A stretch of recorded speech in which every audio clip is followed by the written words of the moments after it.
샬롬, 나의 사랑, 나의 생명, 나의 예수님 찬양하면서 쉬운 두 번째 창세기 강의 시작합니다.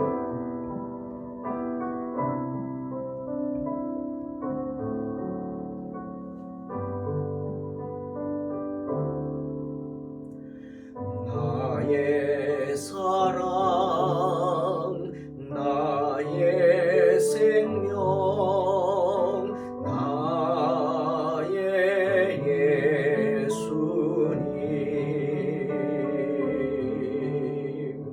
영원토록 정성 다해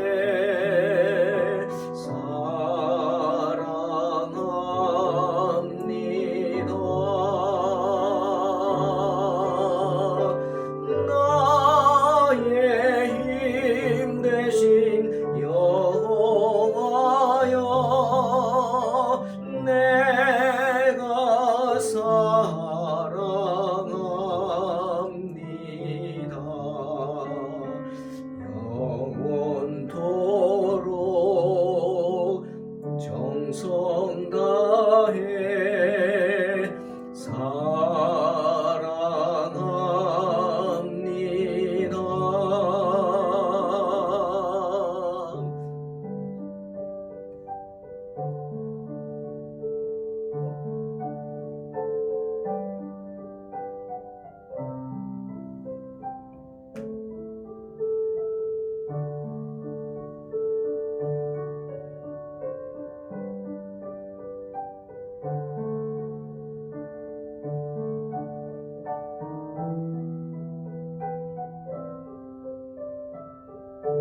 나의 힘 되신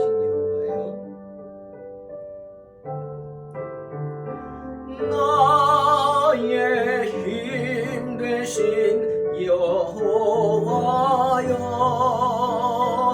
내가 사랑합니다.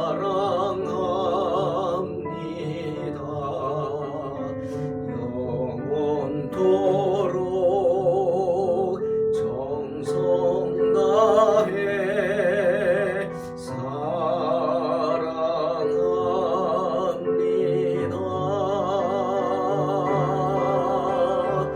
나의 힘 되신 여호와여, 내가 사랑합니다.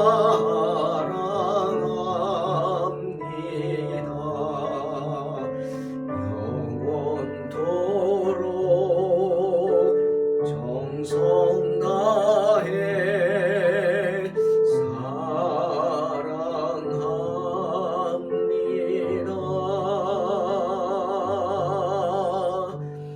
영원토록 정성 다해 사랑합니다.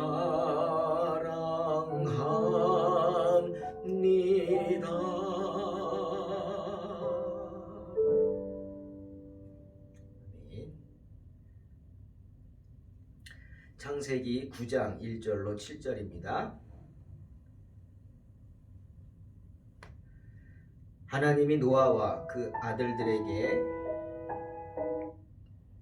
복을 주시며 그들에게 이르시되 생육하고 번성하여 땅에 충만하라. 땅의 모든 짐승과 공중의 모든 새와 땅에 기는 모든 것과 바다의 모든 물고기가 너희를 두려워하며 너희를 무서워하리니 이것들은 너희 손에 붙였음이니라. 모든 산 동물은 너희의 먹을 것이 될지라. 채소같이 내가 이것을 다 너희에게 주노라. 그러나 고기를 그 생명되는 피채 먹지 말 것이니라. 내가 반드시 너희의 피 곧 너희의 생명의 피를 찾으리니 짐승이면 그 짐승에게서, 사람이나 사람의 형제면 그에게서 그의 생명을 찾으리라. 다른 사람의 피를 흘리면 그 사람의 피도 흘릴 것이니 이는 하나님이 자기 형상대로 사람을 지으셨음이니라. 너희는 생육하고 번성하며 땅에 가득하여 그 중에서 번성하라 하셨더라. 아멘. 노아와 그의 가족들은 새로운 세상에서 하나님께 가장 먼저 예배를 드림으로써 하나님과 함께 새로운 삶을 시작합니다. 하나님은 당연히 그런 그들을 기뻐하셨죠. 그래서 오늘 본문처럼 새로운 세상을 하나님과 함께 시작하고자 하는 노아와 그의 가족들을 축복하십니다. 그리고 새로운 언약을 주십니다. 그리고 앞으로는 다시금 하나님을 진노케 하는 그런 행동들을 하지 말라 경고도 하시죠. 하나님이 싫어하시는 것이 무엇인지 분명히 말씀하시는 것입니다. 먼저 하나님은 하나님께 제단을 쌓고 예배를 드리면서 하나님을 찬양하는 그 노아와 그의 식구들에게 아담에게 주셨던 그 복으로 축복하십니다. 어떤 복입니까? 생육하고 번성하여 땅에 충만하라 하는 것입니다. 생육하라 하셨습니다. 생육하라. 자식을 낳고 계속해서 생육하는 것이 하나님의 뜻입니다. 그리고 번성하라 하십니다. 그냥 자녀만 낳는 게 아니라 그 자녀들이 잘 되는 겁니다. 사도 요한의 말처럼 사랑하는 자여 내 영혼이 잘됨 같이 내가 범사에 잘되고 강건하기를 간구하노라 말씀하시죠. 그것이 하나님이 우리에게 주시는 축복이고 우리가 누려야 할 축복입니다. 강건함의 축복. 하나님이 주신 복들을 하나하나 누리는 축복이죠. 돈은 많은데 먹을 수 없다. 그건 축복이 아니죠. 돈은 많지만 이제는 먹고 싶은 거 다 사 먹을 수 있는데 소화할 능력이 없습니다. 그건 강건함의 축복이 아니죠. 하나님은 생육하고 번성하라. 그래서 강건함의 축복을 누려 땅에 충만하라 하셨습니다. 이런 놀라운 복을 누리시기를 주의 이름으로 축원합니다. 그리고 또 하나 세상의 모든 생물들을 너희의 손에 붙였습니다. 말씀하십니다. 붙였다. 너희가 관리하라는 겁니다. 하나님의 청지기로서 그들을 관리하라는 겁니다. 노아와 그 자녀들 앞에 놓인 땅은 에덴 동산 같은 낙원은 아닙니다. 여전히 하나님의 저주가 있는, 그래서 그 저주가 뭐예요? 뿌린 대로 거두는 겁니다. 우리가. 어떻게 보면은 하나님은 그것이 우리에게 주신 저주죠. 왜? 에덴 동산에서는 아담과 하와가 일하고 그럴 거 없었어요. 그냥 모든 것들이 과실이 결실을 하고 아담과 하와가 그냥 관리만 하면 됐어요. 그런데 이제는 어떻게 해야 돼요? 땀을 흘리고 수고해야만 한다는 거죠. 땀 흘리고 수고해야만 합니다. 에덴 동산에서는 아담과 하와가 울타리를 친다 그랬잖아요. 에덴 동산을 지키고 보호하고 잘못된 것이 없도록 했을 뿐인데 이제는 그 역할뿐 아니라 뭐까지 해야 돼요? 자라게 해야 됩니다. 잘 자랄 수 있도록. 물론 하나님이 자라게 하시지만 모든 여건을 수고하고 애쓰고 힘써야 한다는 것이죠. 힘들어요. 노아에게 그 가족들에게 허락된 땅 역시 에덴 동산이 아니라 척박한 내가 일구어야 하는 그런 땅입니다. 하지만 그들은 감사해야 했어요. 왜? 지옥은 아니잖아요. 그곳이 지옥이 아닌 것만으로도 노아와 그 가족들은 하나님께 감사해야 했습니다. 저와 여러분이 사는 이 삶도 여러분 지옥은 아닙니다. 힘들어도 어렵지만 그 가운데 하나님이 함께 하시고 하나님께서 또 우리에게 일하는 기쁨과 이 세상에서 하나님의 믿음을 가지고 버티고 견디는 그 가운데 하나님의 함께 하신 축복을 누릴 줄로 믿습니다. 또 하나님이 노아의 홍수 이후에 사람에게 육식을 허락하셨습니다. 육식. 그 말은 하나님께서는 그 이전까지는 사람이 다른 생명을 죽이는 것. 여러분 육식하려면 죽여야 되잖아요. 예? 야, 너 다리 한쪽만 먹을게. 미안해 하고 다리 하나만 잘라갈 수는 없죠. 그 짐승의 목숨을 빼앗아야 합니다. 그게 육식이에요. 다른 짐승을 죽여야 한다는 거죠. 하나님은 허락하지 않으셨어요. 그 전까지는. 물론 그렇다고 사람들이 육식을 하지 않았을까? 아니죠. 때문에 하나님이 진노하셨겠죠. 포악할 뿐 아니라 잔인하고 그리고 탐욕을 부리는 그 인간들 때문에 하나님은 진노하셨겠죠. 그런데 이제는 노아의 홍수 이후에는 노아에게 육식하는 것을 허락하셨어요. 모든 산동물은 너희 먹을 것이 될지라. 채소같이 내가 이것을 다 너희에게 주노라. 채소같이 준다. 허락하신 거죠. 하지만 조건이 있었어요. 그것이 4절이에요. 그러나 고기를 그 생명되는 피째 먹지 말 것이니라. 경고죠. 자, 하나님이 싫어하시는 것을 분명하게 말씀하십니다. 뭐예요? 피째 먹지 말라는 거예요. 이거는 피를 먹지 말라 그런 뜻도 있겠지만 그 깊은 의미를 우리가 한번 들여다봐야 돼요. 오늘 뭡니까? 고기를 그 생명되는 피째 먹지 말라 말씀하셨어요. 생명되는 피라 그랬어요. 피는 생명이라는 거죠. 때문에 피를 흘리면 내가 반드시 그 생명의 피를 찾겠다. 짐승이면 그 짐승에게서, 사람이나 사람의 형제면 그에게서 그의 생명을 찾으리라 5절에서 말씀하세요. 여러분 생각나는 말씀 없습니까? 저는 말씀 묵상하면서 레위기 24장 생각났어요. 뭐예요? 눈에는 눈, 이에는 이. 무서운 말이죠. 네가 한 대로 갚아주시겠다는 거예요.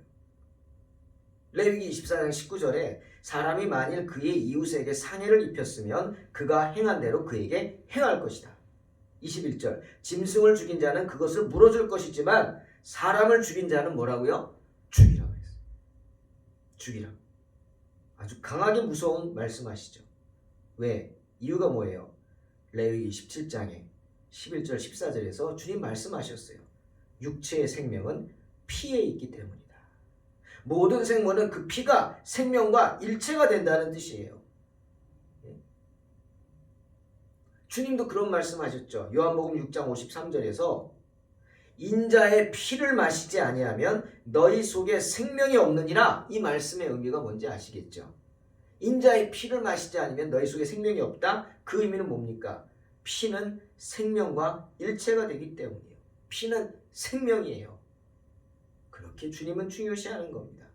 다른 사람의 피를 흘리면 그 사람의 피도 흘리게 한다. 이유가 뭐라고요? 아무리 못났다고 생각하는 사람도요. 누구 형상? 하나님의 형상대로 지음을 받은 존재입니다. 하나님이 자기 형상, 자기의 모습대로 사람을 만들고 창세기에 분명히 나오잖아요. 아무리 사람들이 못났다고 생각하는 사람도요. 누구 형상? 그 가운데 하나님의 형상이 있어요. 할렐루야. 때문에 그 사람을 비웃는 것은 누굴 비웃는 거예요? 하나님을 비웃는 거예요. 그 사람을 만든 하나님. 하물며 그 사람을 죽이는 건 뭐예요? 그 사람을 만든 하나님을 욕되게 하는 거예요. 욕되게 하는 거예요. 하나님을 무시하고 하나님을 비웃고 하나님을 모욕하는 행위라는 거죠. 그러니 누군가의 무엇인가의 피를 흘리는 것이 어떤 행동인 줄 아시기 바랍니다. 유대인들 학자들에 따르면 이 부분에 대해서 성경에는 없지만 덧입혀서 하나님께서 노아에게 또 그의 아들들에게 7가지의 가르침을 주셨다. 이렇게 유대 학자들은 이야기를 한다고 합니다. 그 7가지 가르침이 뭐냐? 하나님이 싫어하는 것들이에요. 이 피채 먹지 말라라고 한 그 속에 정말 깊은 의미가 있다는 거예요. 그 7가지 의미가 있는데 그 중에 하나 뭐냐? 첫째, 우상 숭배하지 말라. 우상을 숭배하지 말라. 우상을 숭배할 때 어떻게 합니까? 짐승만 바치는 게 아니라 자기 장자까지도 바치잖아요. 안 된다는 거예요. 둘째, 하나님에 대한 불경스러운 태도를 하지 말라. 금한다는 거예요. 하나님의 이름을 영광스럽게 하라. 요구합니다. 사람을 죽이고 피를 흘린다는 것은 그 창조자를 모욕한 행위라고 아까 얘기했잖아요. 그거죠. 그리고 또 하나는 살인을 하지 말라는 거예요. 살인. 그리고 넷째는 근친상간과 모든 부정을 금한다. 이렇게 유대 학자들은 말하고 또 도둑질과 약탈을 금한다. 사람의 생명을 왜 해칩니까? 도둑질하고 약탈하기 위해서라는 거. 빼앗기 위해서. 그리고 여섯 번째로 공의의 시행을 요구한다. 공의를 이루는 삶을 살면은 누군가를 해치려고 하지 않고 누군가를 해치려는 사람들을 막겠죠. 그리고 일곱 번째, 고기를 피채 먹는 것을 금한다. 이런 의미라고 합니다. 일곱 가지 모두 이렇게 살펴보면 다 그 한마디에 들어가 있어요. 피채 먹지 말라. 그 말 안에. 물론 과학적으로 보면 피를 먹는 거는 정말 나쁜 겁니다. 안 좋은 거죠. 건강에 너무 해로운 거예요. 하나님은요, 우리를 지키기를 원하십니다. 이 지체가 우리의 몸이 아니죠. 하나님이 만들어주신, 하나님이 주신 몸이잖아요. 우리 조상들은 머리도 안 잘랐다며 부모님한테 물려받았다고. 정말 그 마음만큼만 우리가 존중해야 되죠. 또 우리 몸을 함부로 하면 안 돼요. 나쁜 걸로, 더러운 걸로. 술, 담배, 마약 뭐 이런 나쁜 거. 저는 한때 그런 생각했어요. 커피를 좋아하는데 커피가 몸에 나쁘게 한다. 말들 하잖아요. 그래서 하나님이 야 그것도 하지 마. 그만 하지 말아야죠. 그런 거예요. 뭔가 내 건강을 해롭게 하는 건 하면 안 되죠. 왜? 하나님이 주신 몸이니까. 피채 먹는다. 이거 뭔지 아세요? 피만 먹겠어요? 고기를 먹는다는 거예요. 생고기를 먹는 거예요. 날고기를 먹는다는 거예요. 여러분 날고기 안에는 특히 돼지, 날거 잘 구워 먹어야죠. 기생충이 있습니다. 우리 잘 아는 얘기 있잖아요. 혹시 여러분 아세요? 사도행전 12장 23절에 헤롯 왕이 갑자기 충이 먹어 죽었다 그래요. 충이 먹어 죽었다. 직역하면 벌레가 그를 씹어 먹었다는 거예요. 네? 무슨 말이에요? 헤롯이 날고기를 즐겼다는 거예요. 날고기를.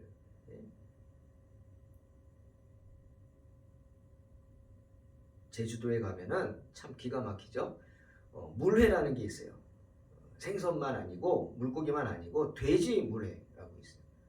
그건 뭐냐면 돼지 뱃속에 있는 그 아직 태어나지도 않은 새끼 그것을 먹는 거예요. 날로. 참 생각만 해도 끔찍하죠. 지금은 뭐 그게 뭐 많지 않지만 많았다 그래요. 그게 그래서 그거 먹으니까 어떻게 돼요? 제가 처음으로 제주영락교회 부임했을 때 가자마자 이제 우리 교구는 아니었는데 권사님 한 분이 돌아가셔서 그냥 문상을 갔는데 어떻게 돌아가셨냐고 그랬더니 충이 먹어 죽었대요. 이건 성경에서 본 건데 그 전도사님이 그러셔서 무슨 말이냐 그랬더니 날고기를 이분이 돼지 물회를 즐겨 드셨대요. 그러니까 돼지 안에 있는 기생충이 말 그대로 몸을 파고들어서 머리로 들어가서 헤롯처럼 뇌를 갉아먹어서 죽은 거예요. 정말 좀 그렇죠? 헤롯은 그런 거예요. 헤롯은 날고기를 즐겨 먹었다? 하나님이 하지 말라는 행동을 했다는 거죠. 그게 탐욕이죠. 야, 음식에 대해서는 탐욕을 부려서는 안 되겠구나. 헤롯을 볼 때마다 생각합니다. 그리고 음식을 먹을 때는 조급하게 먹어도 안 되겠구나. 정말 하나하나 먹는 것도 건강을 생각하고 먹어야겠다. 레위기 17장 11절에 육체의 생명은 피에 있음이라 내가 이 피를 너희에게 주어 제단에 뿌려 너희의 생명을 위하여 속죄하게 하였나니 생명이 피에 있으므로 피가 죄를 속하느니라 말씀하시죠. 제사법에서도요, 피는 사람의 생명을 속하게 하는 겁니다. 제단 위에 뿌려졌어요. 그 피를 어떻게 하는 게 아니에요. 제단에 바치는 제물을 이렇게 양을 어떻게 합니까? 잡을 때 그냥 막 죽이는 게 아니에요. 좀 잔인한 얘기지만 목을 우리 딴다 그러죠. 그래서 그 피를 다 받아냅니다. 땅에 함부로 허투루 흐르지 않게. 그리고 그 피를 받아서 제단에다 뿌립니다. 하나님께 드린다는 거예요. 이게 제사법의 한 예식이에요. 그러니 제사법에서 피는 예사로운 게 아니에요. 왜? 생명이거든요. 물론 지금은 이러한 제사법을 지킬 이유가 없습니다. 왜? 한 번에 끝내셨죠. 주님이. 바로 십자가상에서 모든 피를 흘리셨어요. 하다못해 뱃속에 고여있던 그 피까지도 로마 군인이 옆구리를 창으로 찌름으로 다 쏟아부으셨어요. 제단에. 그래서 우리의 모든 죄를 속해 주셨어요. 근데 더 이상 구약의 제사를 고집할 이유는 없습니다. 하지만 이렇게 피는 생명입니다. 중요한 거죠. 네. 여러분, 이 가운데 또 이런 얘기를 할 수 있어요. 자살, 죄죠. 왜? 자기가 자기 목숨을 함부로 해할 권리는 없는 겁니다. 우리 생명은 우리 게 아니기 때문이죠. 하나님이 이렇게 피를 귀하게 여기시는데 내가 반드시 너희의 피 곧 너희 생명의 피를 찾으리라 말씀하시지 않습니까? 내 마음대로 내 생명을 끊을 권리는 없는 거예요. 왜? 우리 생명은 하나님 것이니까. 자살은 죄입니다. 용서받지 못할 죄예요. 또 6절에 다른 사람의 피를 흘리면 그 사람의 피도 흘릴 것이니 이는 하나님이 자기 형상대로 사람을 지으셨음이니라. 이 말씀은 무슨 뜻을 말씀하시냐면 공권력에 대한 말씀이라고 합니다. 관원들은 하나님이 세운 종이죠. 그래서 로마서에서도 하나님이 세우신 질서에 복종하라고, 하나님이 세우신 종들에게 복종하라고 하지 않습니까? 그래서 오늘날 코로나 때문에 모든 교회가 정부 방침에 따르지 않습니까?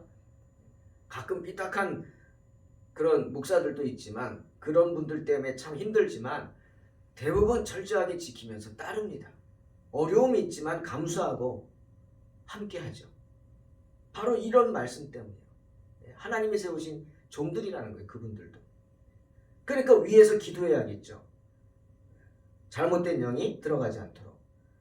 관원들은 공권력을 가지고 이런 역할을 해야 합니다. 잘못된 사람들을 치료해야 합니다. 살인자들 처벌해야죠. 이런 목적을 위해서 세운 하나님의 일꾼이 또 뭐예요? 말씀을 가진 검을 가진 사람들, 주의 종이죠. 로마서 13장 4절에 그는 하나님의 사역자가 되어 내게 선을 베푸는 자니라. 그러나 내가 악을 행하거든 두려워하라. 그가 공연히 칼을 가지지 아니하였으니 곧 하나님의 사역자가 되어 악을 행하는 자에게 진노하심을 따라 보응하는 자니라. 하나님의 사역자들은 영혼을 지키는 사람들입니다.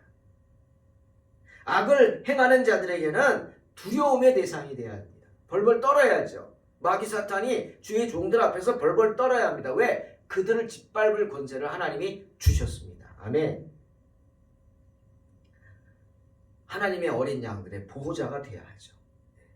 하나님의 형상대로 지음받은 사람을 귀히 여길 줄 알아야 합니다. 그 피 흘림을 귀히 여길 줄 알아야 된다는 거예요. 살인, 용서받을 수 없는 죄죠. 자살 또한 마찬가지입니다. 하나님은 사람에게 영광을 입혀주셨는데 그 영광의 형상을 입은, 하나님의 형상을 입은 사람을 그 어떤 사람도 멸시할 권리는 없는 거예요. 타락한 사람이라 할지라도 여전히 하나님의 은혜가 남아있다는 거죠. 왜 사람들이 나라마다 사형제도를 폐지하고 그렇습니까? 우리가 보기에는 야 저런 놈은 죽여야지 막 그러지만 폐지하고 유보하고 이 이유가 바로 이런 기독교 신앙이죠. 아무리 악한 사람이라 할지라도 여전히 그 사람 가운데는 하나님의 형상이 남아있는 하나님의 자녀라는 거죠. 기회가 있다는 겁니다. 사랑하는 성도 여러분, 하나님은 새 세상을 살아가는 노아와 그의 가족들에게 하나님 앞에 제사를 드리고 먼저 엎드리는 그 가족들에게 축복도 하시지만 이렇게 경고하십니다. 뭡니까? 피채 먹지 말라. 피채 먹지 말라. 이 한마디 속에는 많은 의미가 들어있습니다. 피채 먹지 말라. 하나님이 주신 형상을 귀히 여겨라. 한 영혼을 귀히 여겨라. 그리고 이 세상에서 탐욕을 부리지 말라. 탐욕. 이 세상의 것들을 탐하지 말라. 그렇게 하나님 두려운 줄 알고 하나님 경외하며 하나님께 예배를 드리며 살아가는 삶을 주님은 축복하시고 그 영혼을 끝까지 붙잡아 주실 줄로 믿습니다. 이런 믿음으로 승리하시기를 주의 이름으로 축원합니다. 기도하겠습니다. 하나님 감사합니다.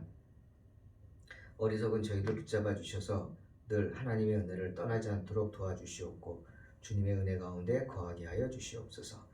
피채 먹지 말라 하신 말씀 기억하고 생명을 귀히 여기며 하나님의 사람으로서 하나님의 영광을 드러내는 복된 삶을 살게 하여 주시옵소서. 예수님의 이름으로 기도하옵나이다. 아멘. 믿음으로 승리하시기 바랍니다.